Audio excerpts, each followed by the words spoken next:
আচ্ছা, আপনারা কি পারফেক্টভাবে পুডিং বানাতে পারছেন না? হ্যাঁ, অনেকেই আছেন যারা পারফেক্টভাবে পুডিং বানাতে পারেন না। পুডিং কিন্তু বানাতে গিয়ে ভেঙে ফেলেন, কাট আউট করতে গিয়ে ভেঙে ফেলেন, মোল্ড আউট করতে গিয়ে ভেঙে ফেলেন। তাহলে কিন্তু আপনাদেরকে আমি বলে রাখছি, আপনারা কিন্তু আজকে একটা পারফেক্ট ভিডিও দেখছেন, যেখানে আপনাদের দেখিয়ে দেওয়া হবে আপনারা একটা পারফেক্ট ক্যারামেল পুডিং কিভাবে বানাবেন। আর আপনাদের পুডিং কাটার সময়তেও ভাঙবে না, আর মোল্ড আউট করাতেও ভাঙবে না। আর অনেকে আছেন যারা বলেন নাকি ক্যারামেলটা আপনাদের ঠিকঠাকভাবে হয় না। তো আজকে সমস্ত কিছু ডিটেলস এই ভিডিওর মাধ্যমে জানিয়ে দেওয়া হবে আর বলে দেওয়া হবে যে আপনারা কিভাবে পারফেক্ট পুডিং বানাবেন। আসসালামু আলাইকুম my lovely friends, welcome back to my channel. আমি শাবনূর। আমি চলে এলাম আবারও একটা নতুন মজাদার রেসিপির সাথে। আপনারা থাম্বনেল দেখে বুঝতে পেরেছেন আজকের রেসিপি কি হতে চলেছে। হ্যাঁ, আজকে হতে চলেছে ক্যারামেল পুডিং, যেটি পারফেক্টভাবে আমি আপনাদের দেখিয়ে দেবো যে কিভাবে আপনারাও আমার মতো পারফেক্টভাবে এই রেসিপিটি তৈরি করবেন। তাহলে চলুন আমি রেসিপিটি শুরু করে ফেলি। ক্যারামেল পুডিং বানানোর জন্য আমাদের সর্বপ্রথম কি করতে হবে, ক্যারামেলটি তৈরি করে নিতে হবে। তো যারা পারফেক্টভাবে ক্যারামেল তৈরি করতে পারেন না, তারা আমার কথাটা শুনে বা বুঝে নিন যে কিভাবে আপনারা পারফেক্ট ক্যারামেলটা তৈরি করবেন। একটি কড়াইয়ের মধ্যে আমি 1 কাপ চিনি নিয়েছি, তার মধ্যে সামান্য 1 চামচ, ছোটো চামচের 1 চামচ জল নিয়েছিলাম। নিয়ে সেটাকে খুন্তির সাহায্যে মিক্স করে নিয়েছিলাম। এরপর কোনো খুন্তি হাতা এতে লাগানো যাবে না। কড়াই বা যে পাত্রে আপনারা ক্যারামেলটা তৈরি করছেন সেই পাত্রটা ঘুরিয়ে ঘুরিয়ে কিন্তু ক্যারামেলটা তৈরি করতে হবে। দেখুন আমি ঘুরিয়ে ঘুরিয়ে তৈরি করেছিলাম, তারপরে আমার কিন্তু একটা পারফেক্ট ক্যারামেল তৈরি হয়ে গিয়েছিল। ক্যারামেল তৈরি হওয়ার সাথে সাথেই যে মোল্ডে বা যে পাত্রে আপনারা পুডিংটা তৈরি করবেন সেই পাত্রের সঙ্গে সঙ্গে কিন্তু ক্যারামেলটা ঢেলে দিতে হবে, না হলে কিন্তু ক্যারামেলটা শক্ত হয়ে জমে যাবে। তো আমি ওই পাত্রে ক্যারামেলটা ঢালার পর আবারও একটি পাত্রের মধ্যে 2খানা ডিম ভেঙে নিলাম। ভেঙে নেওয়ার সাথে সাথে দেখতে পেলেন আমি ভালোভাবে ডিমগুলো কিন্তু ফেটে নিচ্ছি।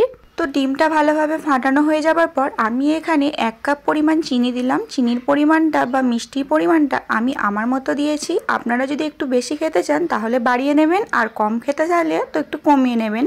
তো চিনিটা কিন্তু আমি 1 কাপ পরিমাণই ব্যবহার করেছি। তো সেটাও ভালোভাবে ডিমের সাথে মিক্স করে নেব। চিনিটা যাতে ভালোভাবে গলে যায় ঠিক তত অবধি আমি কিন্তু এটাকে মিক্স করতে থাকবো।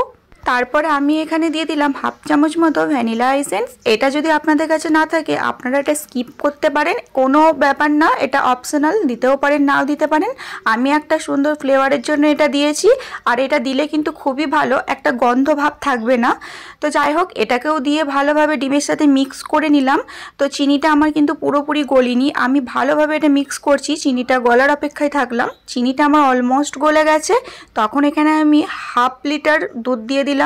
আমি দুধটা আগে থাকতে জাল করে ঘন করে নিয়েছিলাম। আপনাদের কাছে যদি লিকুইড মিল্ক না থাকে আপনারা 1 কাপ গুঁড়ো মিল্কে 1 কাপ জল দিয়ে ভালোভাবে ফুটিয়ে ঘন করে দিতে পারেন। আর গরম দুধ নয়, এটা কিন্তু আমার হালকা কুসুম দুধ ছিল, আমি আপনাদের বলে দিলাম। তো সেটা দিয়ে এবার ভালো করে ডিমের সাথে মিক্স করে নিলাম। যতক্ষণ না একটা সুন্দর মিশ্রণ হচ্ছে ততক্ষণ আমি মিক্স করে নিলাম। তো এরপর যে পাত্রে আমি ক্যারামেলটা করে রেখেছিলাম, অর্থাৎ যে পাত্রে আমি পুডিংটা তৈরি করব, সেই পাত্রে আমি এবার ওই মিশ্রণটি ঢেলে দেবো। অনেকে ভুল করেন, এখানে ডাইরেক্ট মিশ্রণটি ঢেলে দেন। তো ডাইরেক্ট ঢালবেন না, এরকম একটা ছাঁকনির সাহায্যে ছেঁকে ঢালবেন।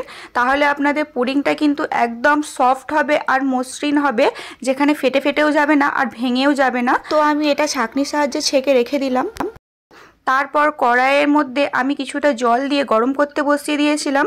জল যখন গরম হয়ে যায় ওখানে একটা স্ট্যান্ড দিয়ে আমি পুডিংয়ের মোলটা বসিয়ে দিয়ে ঢাকা দিয়ে দিয়েছিলাম 5 মিনিটের জন্য হাই ফ্লেমে। 5 মিনিট হাই ফ্লেমে হওয়ার পর আমি ফ্লেমটাকে লো থেকে মিডিয়ামের মধ্যে রেখে দিয়েছিলাম। ঠিক 25 মিনিট পর দেখুন আমাদের পুডিং পারফেক্টভাবে তৈরি হয়ে গেছে। তো কি করে বুঝবেন পারফেক্টভাবে পুডিং তৈরি হয়েছে? তার জন্য এরকম একটা স্টিক নিয়ে নেবেন, সেটাকে পুডিংয়ের মধ্যে দিয়ে আপনারা দেখবেন কোনো কাঁচা অংশ উঠে আসছে কিনা। আমার আপনারা দেখে বুঝতে পারছেন যে পুডিং থেকে কোনো কাঁচা অংশ উঠে আসছে না।